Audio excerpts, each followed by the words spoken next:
Hello, Bacha Party. I'm your physics faculty from school.com, and today we are going to start the next chapter, current electricity. Okay, this is the chapter. This is related to the physics textbook one. Okay, physics text book one को actually हम लोग बोलते हैं बेटा electro. और इस electro को ousted के एक्सपेरिमेंट के बाद बोला गया व्हाट इलेक्ट्रोमैग्नेटिज्म। और इलेक्ट्रोमैग्नेटिज्म की हम टू टाइप से स्टडी करते हैं, स्टैटिक एंड डायनामिक्स। और जो डायनामिक्स कंडीशन है, ये डायनामिक्स मींस होता है बेटा व्हाट मोशन। मोशन इस दुनिया में टू टाइप का होता है, एक यूनिफॉर्म मोशन और दूसरा non uniform motion. Okay, uniform motion की अगर बात करें तो इसमें 4 चैप्टर इंक्लूडेड हैं, जिसको बोलते हैं current, electricity, magnetism, EMI and AC, यानी अल्टरनेटिंग करंट। ओके, तो ये 4 चैप्टर हैं जिनकी हम स्टडी करें। आज हम स्टार्ट कर रहे हैं करंट इलेक्ट्रिसिटी। स्टैटिक कंडीशन में हमने चार्ज को रेस्ट मोड में रख के स्टडी किया। चार्ज को किस मोड में रख के स्टडी किया बेटा? Rest mode. ठीक है, लेकिन जैसे ही हम मोशन में जाएंगे तो यहां पर हम चार्ज को किस में लेकर आएंगे? हम चार्ज को लेकर आएंगे मोड ऑफ मोशन में। मोड ऑफ मोशन में। आई होप आपको इतना बात क्लियर। तो स्टार्ट करते हैं next chapter, current electricity. Okay, current electricity में बेसिकली हम बात करेंगे when the charge in the mode of motion. This is a very important chapter in the view of board exam and many topics जो पूछे जाते हैं competition exam में, तो इस वजह से इस चैप्टर की इंपॉर्टेंस थोड़ा ज्यादा है, समझ के चलिए बेटा। इसका जो फर्स्ट टॉपिक है that is what? That is current. That is current. Current क्या है? Now the question arises, sir what is the current? तो मैंने आपको बताया था कि करंट इलेक्ट्रिसिटी वर्ड ऑरिजिनेट्स यहीं से होता है कि जब आपका चार्ज फ्लो करने लगता है, मोशन करने लगता है, तो उसी को हम क्या बोलते हैं बेटा? करंट। क्या बोलते हैं? करंट। तो आसान सी भाषा में हम इसको बोल सकते हैं अपनी लैंग्वेज में, चार्ज के फ्लो को क्या बोलते हैं? करंट बोलते हैं। चार्ज के फ्लो को क्या बोलते हैं? करंट बोलते हैं। ओके, अगर this is the conductor and this is what? This is the cross section of the conductor.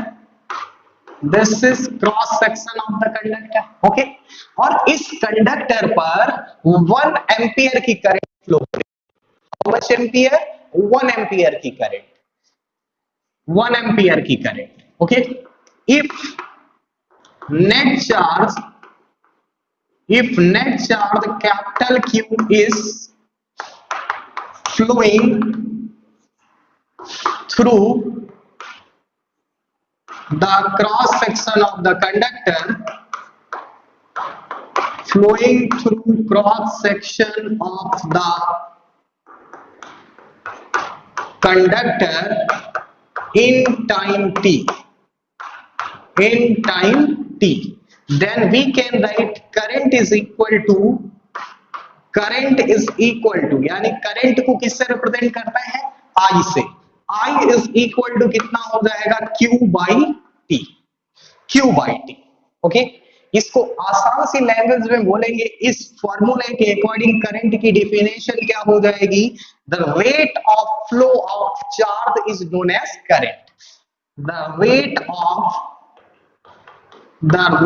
Of flow of charge, the rate of flow of charge is known as what बेटा? Current.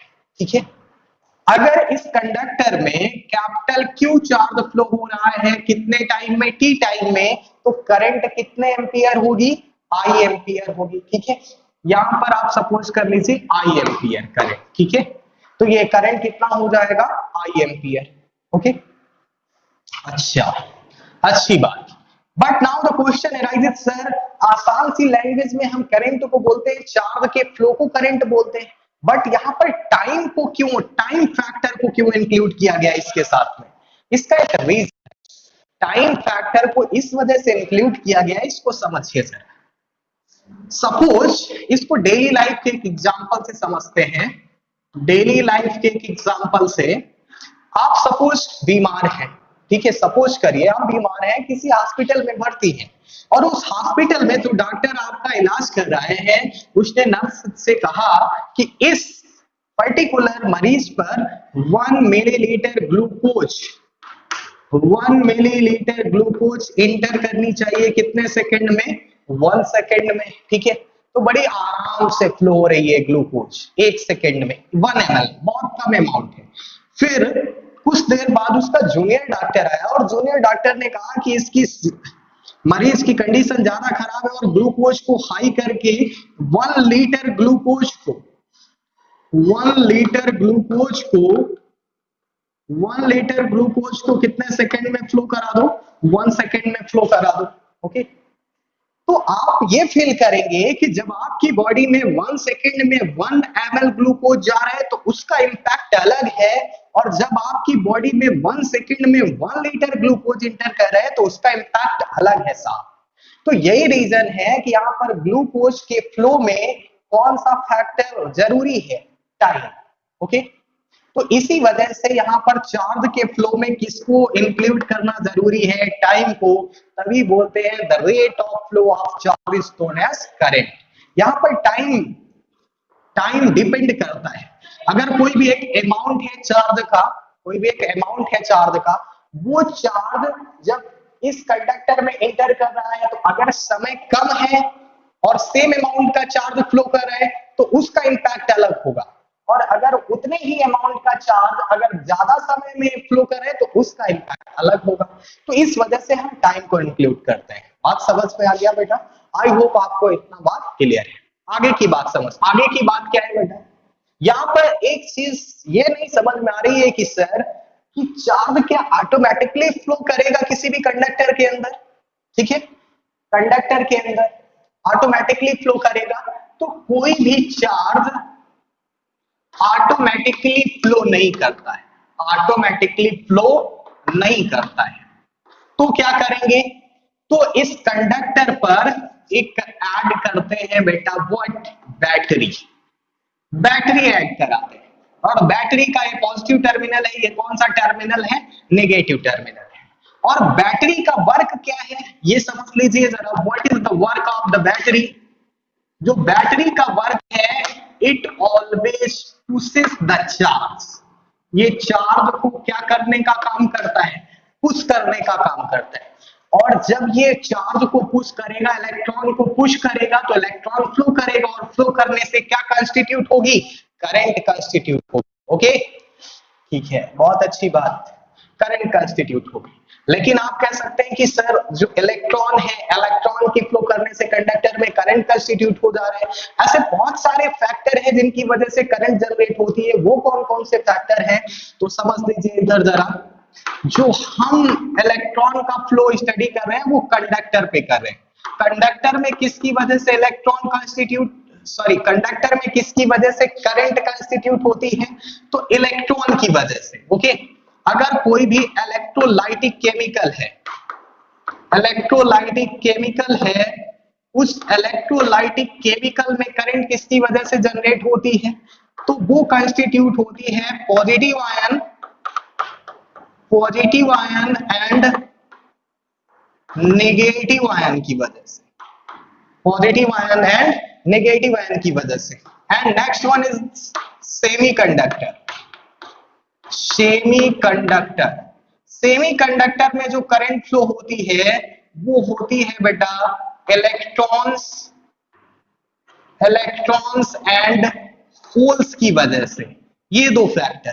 तो जो हम current electricity पढ़ रहे हैं वो किसकी वजह से पढ़ रहे हैं? कंडक्टर की वजह से। ओके, ये बाद में फिर पढ़ेंगे इलेक्ट्रोलाइटिक केमिकल की वजह से। ये टॉपिक हटा दिया गया है, लेकिन सेमीकंडक्टर अभी है आपके सिलेबस में। वहां पर हम स्टडी करेंगे कि जो करंट है जनरेट हो रहा है वो सेमीकंडक्टर में किसकी वजह से हो रहा है? इलेक्ट्रॉन होल्स हो रहा है। ओके, आफ्टर दैट बात करते हैं बेटा जरा इसके यूनिट की। यूनिट फॉर्मूला क्या है करंट का? I is equal to the Q by T। तो यहां से the unit of I is equal to क्या हो जाएगा? Charge upon time.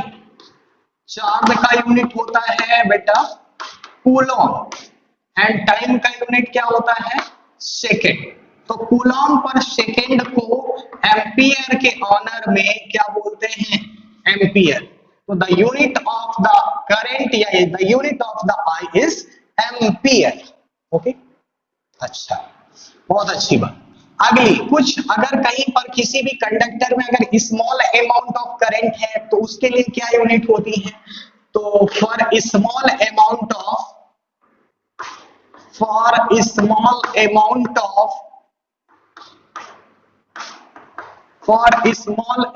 Of current क्या होता है? 1 milli ampere is equal to 10 to the power minus 3 ampere and 1 micro ampere is equal to 10 to the power minus 6 ampere. Okay okay, बहुत अच्छी बात। There are some important point which is related to the current. उन important point को या special बात को समझते हैं जरा। स्पेशल बात नंबर 1, स्पेशल बात नंबर 1 ये है, if 1 ampere current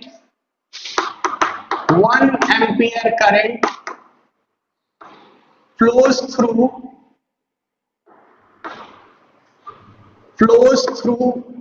the conductor,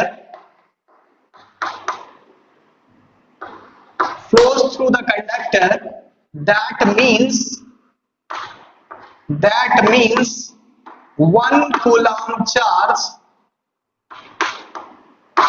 is passing through each cross section of the conductor in 1 second। यानी इसका मीनिंग क्या है कि अगर किसी भी कंडक्टर में 1 एम्पियर करंट फ्लो हो रहा है, उसका मीनिंग है उस कंडक्टर के अंदर 1 coulomb charge every cross section से पास हो रहा है, वो भी कितने समय में? 1 सेकेंड में। ओके, नेक्स्ट स्पेशल बात नंबर 2, स्पेशल बात number 2, charge never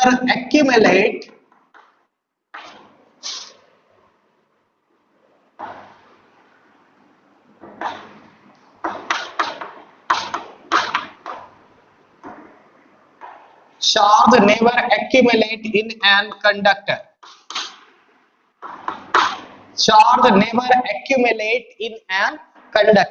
okay, charge कभी भी किसी भी कंडक्टर में एक्यूमुलेट नहीं होता है and can not be created nor be destroyed, can neither be created nor be destroyed। that means क्या है? hence charge is conserved। Charge आपका क्या है? कंजर्व। इसका मीनिंग ये है कि चार्ज किसी भी कंडक्टर में एक्यूमुलेट नहीं होता है, यानी इकट्ठा नहीं होता है। इकट्ठा होने का मतलब क्या है कि इस क्रॉस सेक्शन में जितना चार्ज इंटर करेगा सेम उतने ही अमाउंट का चार्ज इस क्रॉस सेक्शन से क्या करेगा? लीव आउट करेगा। यानी चार्ज एक्यूमुलेट नहीं हो सकता किसी भी कंडक्टर के अंदर। हेंस क्या होता है कि चार्ज ऑलवेज क्या है? कंजर्व्ड है। चार्ज को ना तो हम क्या कर सकते हैं? क्रिएट कर सकते हैं और ना तो डिस्ट्रॉय कर सकते हैं। तो यहां पर भी law of conservation of charge follow होता है। नेक्स्ट स्पेशल बात number 3, special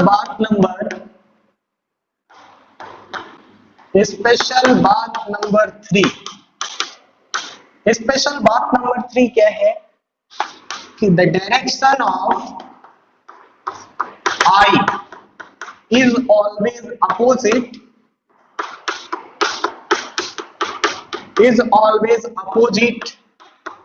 to the direction of flow of electron, which is conventional direction,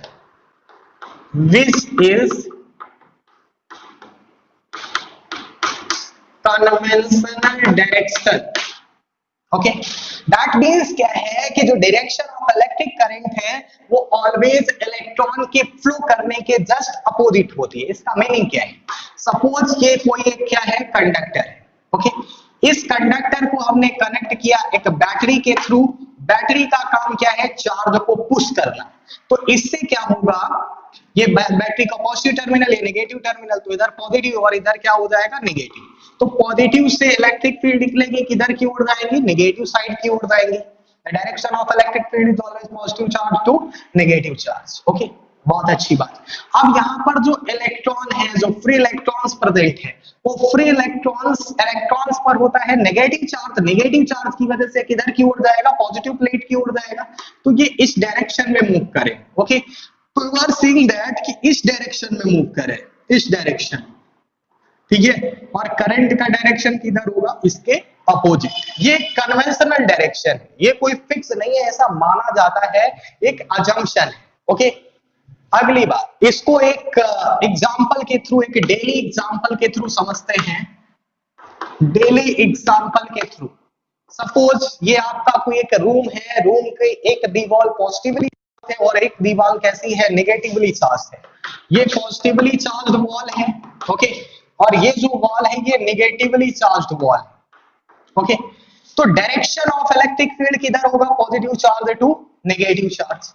इसके अंदर यानी रूम के अंदर कई सारी चेयर रखी हुई है, चेयर, और इन चेयर पर किसको बिठाया गया है? अपनी तरफ से इलेक्ट्रॉन रिप्रेजेंट कर रहे हैं यहाँ पर, ठीक है।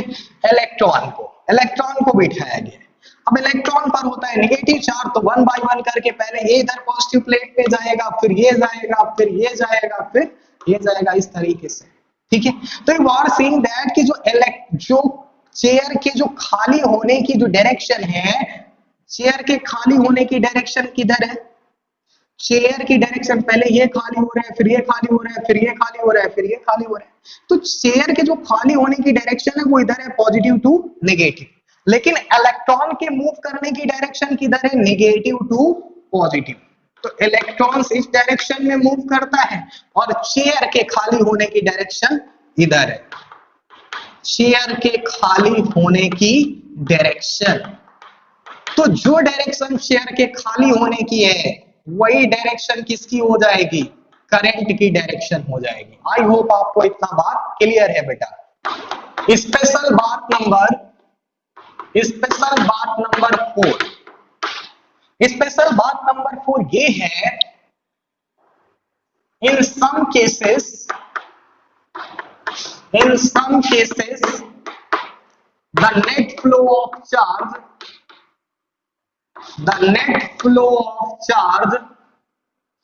the net flow of charge is not steady, then the current is represented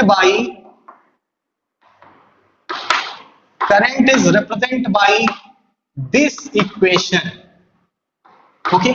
अगर आपका चार्ज स्टेडी नहीं है, यानी चार्ज कंटिन्यूअस नहीं फ्लो कर रहा है, तो आप करंट को कैसे रिप्रेजेंट करते हैं? अगर आपका चार्ज कंटिन्यूअस फ्लो कर रहा है तो उसके लिए फॉर्मूला होता है Q upon T।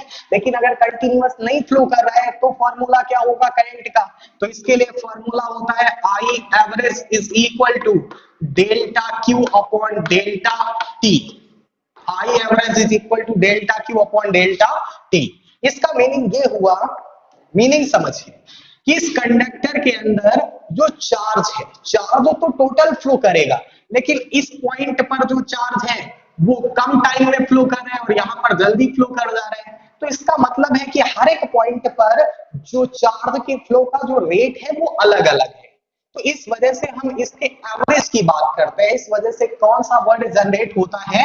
Average current, ठीक है। लेकिन अगर किसी भी पर्टिकुलर पॉइंट पर या पर्टिकुलर टाइम पर पूछ ले कि करंट की वैल्यू क्या होगी, तो उसको बोलते हैं इंस्टेंटेनियस करंट। तो for instantaneous current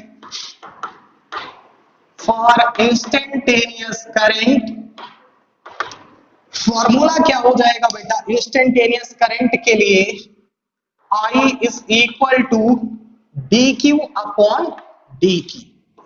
dq upon dt instantaneous current के लिए। ओके, कुछ एग्जांपल्स लेते हैं स्पेशल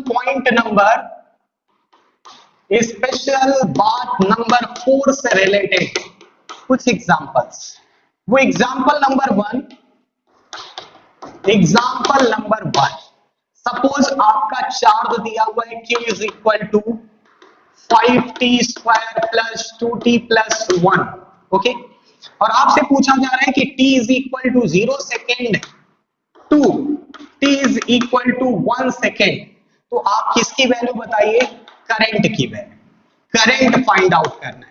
तो करंट कैसे फाइंड आउट करेंगे? तो ये बात रिमेंबर रखना है आपको, जब दो टाइम दिए जाए, कितने टाइम दिए जाए? दो टाइम, तो वो कौन सी करंट होगी? वो आपकी एवरेज करंट होगी बेटा। कौन सी करंट? Average current. ठीक है, तो यहाँ पर दो टाइम दिए गए, एक इंटरवल दिया गया है, दो टाइम, इस वजह से कौन सी current? Average current. Average current का फॉर्मूला क्या है? Delta Q upon delta T. Delta का मीनिंग क्या होता है? डेल्टा का मीनिंग होता है final minus initial. Final minus initial. तो यहां से we can write Q final minus Q initial upon T final minus T initial. Okay, Q final कैसे निकालेंगे? तो टी की जगह पर किसकी वैल्यू रख दीजिए? 1 की। ये इनिशियल टाइम है, ये फाइनल टाइम है। तो फाइनल निकालने के लिए 5 इंटू टी की जगह पर 1, तो 1 प्लस 2 इंटू टी की जगह पर 1 प्लस 1। तो we can write Q final is equal to 5 plus 2 plus 1 is equal to कितना हो जाएगा? 5 2 7 1 8। फाइनल वैल्यू आ जाएगी। इन द सेम वे आप t की वैल्यू 0 पुट कर दीजिए, तो किसकी वैल्यू आ जाएगी? q इनिशियल की। t की वैल्यू 0, तो 0 ये पूरा टर्म्स। t की वैल्यू 0 0, तो q इनिशियल की वैल्यू कितनी हो जाएगी? 1। t फाइनल आपका कितना है? 1 सेकेंड। t इनिशियल कितना है आपका? t इनिशियल है आपका 0 सेकेंड।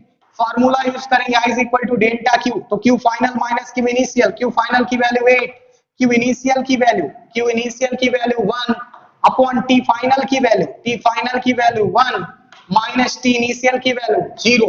तो i इज इक्वल टू कितना हो जाएगा? 8 माइनस 1 7 अपॉन 1, यानी i is equal to how much ampere? 7 ampere. कौन सी करंट होगी ये?